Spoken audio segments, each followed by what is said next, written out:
Hello बच्चों, कैसे हैं आप लोग। आशा करता हूँ आप लोग अच्छे होंगे। बच्चों, आज का जो वीडियो होगा ये हिंदी का एक बहुत ही इम्पोर्टेंट वीडियो होने वाला है, जिसके माध्यम से आप लोगों को हम बताने के प्रयास किए हैं। तो कोई बच्चा हिंदी में कम टाइम में कम समय में वो पढ़कर हिंदी में कैसे अच्छा नंबर ला सकता है, अच्छा स्कोर से वो अपना एग्जाम को क्रैक कर सकता है। बात करते हैं तो बच्चों, जो हम लोग का हिंदी है वो हिंदी में दो पार्ट होते हैं। पहला जो होता है वो बुक का पार्ट होता है और दूसरा जो पार्ट होता है वो हमारा व्याकरण का पार्ट होता है। सेम इसी प्रकार का संस्कृत में भी होता है। संस्कृत में जो प्रश्न बनते हैं वो बुक से भी बनते हैं और कुछ व्याकरण से भी बनते हैं। तो पहले हम बात करते हैं तो हिंदी में आखिर बुक में, तो बुक में भी दो बुक है। एक हमारा है गोधुली और एक है हमारा वर्णिका।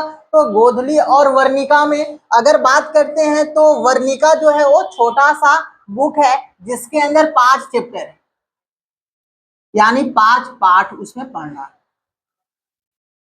इसका मतलब है क्या, अगर बात करें तो गोधुली में तो 24 चैप्टर। गोधुली में 12 को जो है वो गद्य खंड है और 12 को है काव्य खंड है। तो 12 12 24, 24 को पढ़ना बहुत ही मुश्किल हो जाता है उन बच्चों के लिए जो बच्चों ने शुरू से पढ़ाई नहीं की या जिसका हिंदी पे पकड़ उतना अच्छा हुआ नहीं।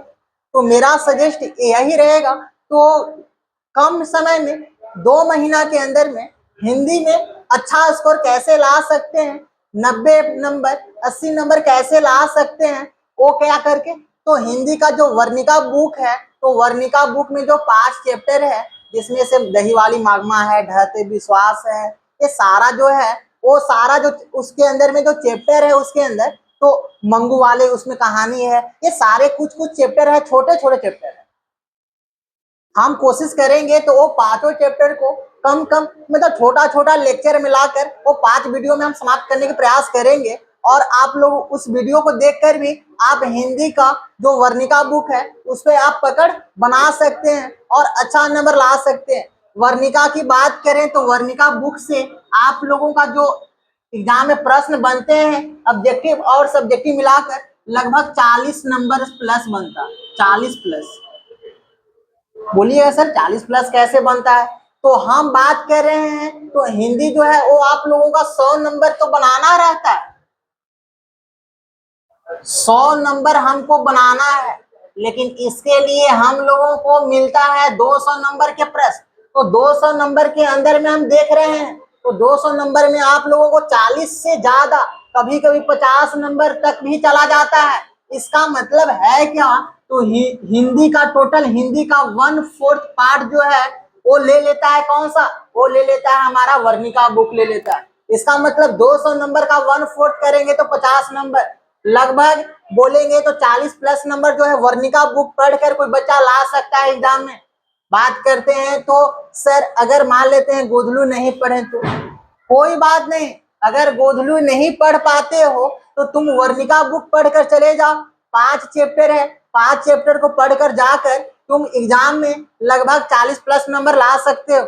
और कुछ हिंदी व्याकरण का भी कुछ चैप्टर बता रहे हैं हम आप लोगों को। ऐसे हिंदी व्याकरण में तो अलग अलग बुक देखोगे, अलग अलग व्याकरण का बुक देखोगे तो उसमें लगभग 12 चैप्टर, 15 चैप्टर, कहीं कहीं पे 18 चैप्टर, 22 चैप्टर भी हो जाता है।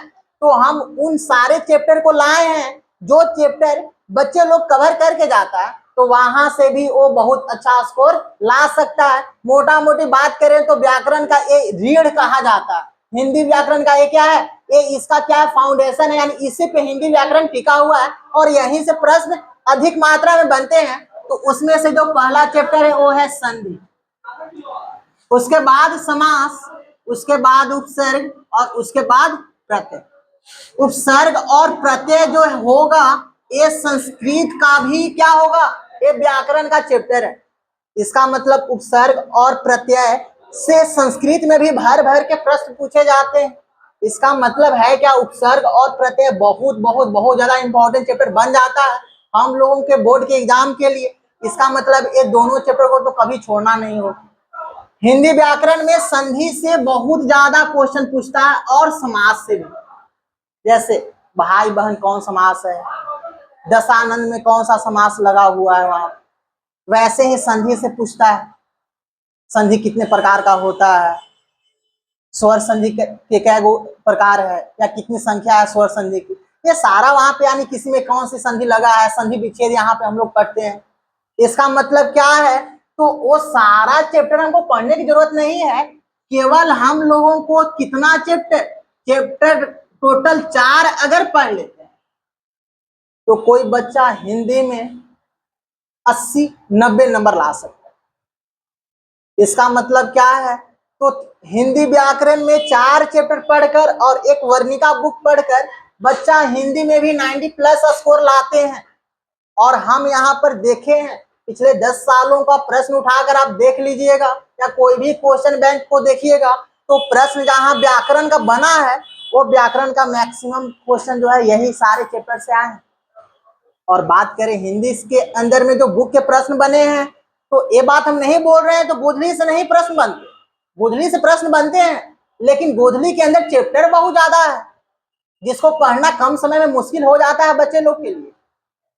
लेकिन वर्णिका जो है ये पतला सा बुक है, 5 चैप्टर उसके अंदर है, और 5 चैप्टर पढ़कर बच्चा लोग उसमें बहुत अच्छा स्कोर ला सकता है। 40+50 नंबर भी यहाँ से प्रश्न बन जाते हैं। इसका मतलब है क्या, तो आप लोगों को अगर 2 महीना भी बचा तो 2 महीना में 5 चैप्टर यहाँ से, 4 चैप्टर वहां से, टोटल 9 चैप्टर अगर कोई बच्चा पढ़कर चला जाता है तो 9 चैप्टर पढ़कर 90+ स्कोर ला सकता है। बोलोगे क्या सर पॉसिबल है? बिल्कुल पॉसिबल है।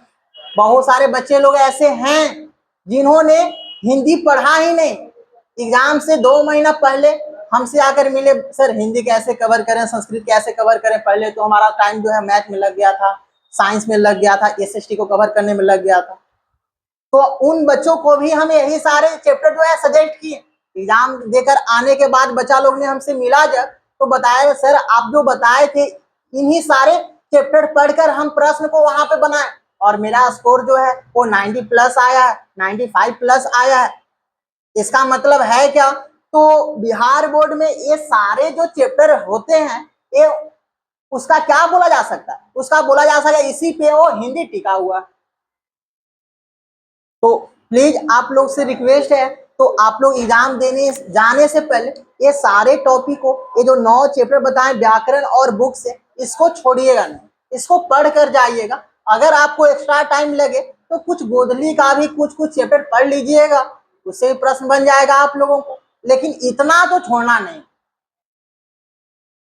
आशा करता हूँ आप लोगों को ये वीडियो अच्छा लगा होगा, और अगर अच्छा लगा होगा तो इस चैनल को सब्सक्राइब कीजिएगा और अपना कुछ कमेंट लिखिएगा।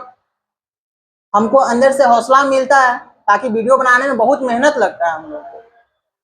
तो बच्चा लोग का रिस्पांस अगर आता है तो हम लोग को लगता है तो और कुछ नया लाएं और कुछ करें, लेकिन बच्चा लोग का कुछ रिस्पांस नहीं आता तो फिर अंदर से उतना ज़्यादा हिम्मत नहीं करता वीडियो बनाने के लिए। तो बच्चों मिलते हैं अगले क्लास में, और उस क्लास में हम कोई और अलग सब्जेक्ट जैसे एसएसटी या संस्कृत का वीडियो लाएंगे, उसमें भी हम बात करेंगे तो उसमें कौन कौन से आखिर चैप्टर जो है वो बच्चे लोग को पढ़ कर जाना चाहिए, और कम समय बचा हुआ है वो बच्चे लोग अच्छा नंबर ला सकता है। तब तक टेक केयर, गुड बाय।